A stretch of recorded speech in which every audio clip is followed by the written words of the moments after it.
નમસ્કાર, હું છું આપની સાથે હિરલ મહેતા। બચ્ચુ ખાબડના પુત્રને લઈને મોટા ખુલાસાઓ થયા છે, ધરપકડ થઈ છે અને આગળ પણ કાર્યવાહી કરવામાં આવશે। સૌથી મોટા સમાચાર દાહોદથી મનરેગા કૌભાંડમાં આ મોટા સમાચાર સામે આવ્યા છે।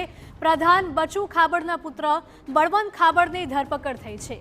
ટીડીઓ દર્શન પટેલની પણ પોલીસે ધરપકડ કરી છે। બચ્ચુ ખાબડનો બીજો પુત્ર કિરણ ખાબડ હજુ પણ પોલીસ પકડથી દૂર છે।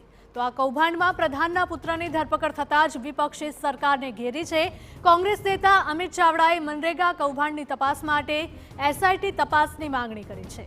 અમિત ચાવડાએ સરકાર પર પ્રહાર કરતા કહ્યું કે પ્રધાનના પુત્રની જ કૌભાંડમાં સંડોવણી સામે આવી છે, ત્યારે વાડ જ ચીબડા ગળે તેવી સ્થિતિ છે। સ્થળ પર કામ કર્યા વગર બારોબાર બિલની ચૂકવણી થયાનો અમિત ચાવડાનો આરોપ છે। નિષ્ઠાવાન અધિકારીઓની એસઆઈટી બનાવવી જોઈએ। દાહોદમાં જો તટસ્થ રીતે તપાસ થશે તો હજુ પણ મોટા માથાઓ આમાં પકડાશે અને 100 કરોડ નહીં 200 કરોડ કરતા વધારેનો ભ્રષ્ટાચાર બહાર આવવાનો છે। ત્યારે સરકાર પાસે માંગણી કરીએ છીએ કે ઓપરેશન ગંગાજળની વાત મુખ્યમંત્રીશ્રી કરે, પણ શરૂઆત પોતાના મંત્રીમંડળથી તો કરો।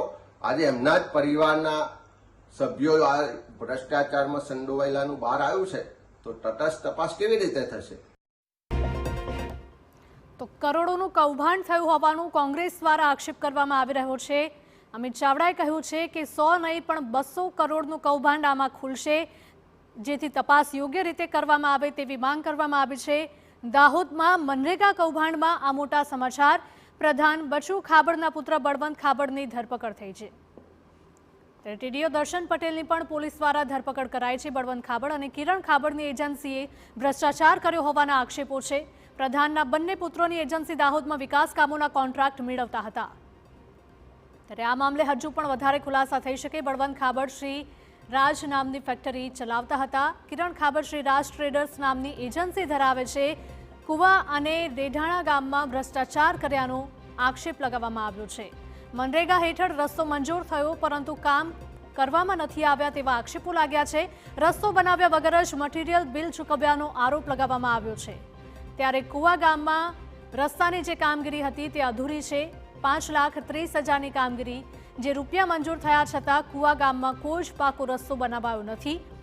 કૌભાંડમાં પ્રધાન બચુભાઈ ખાબડના 2 પુત્રના નામ ઉછળ્યા છે અને તે મુદ્દે જ હવે તપાસ કરવામાં આવશે। મનરેગા યોજનામાં ભ્રષ્ટાચાર કર્યાના આક્ષેપો ઉઠી રહ્યા છે।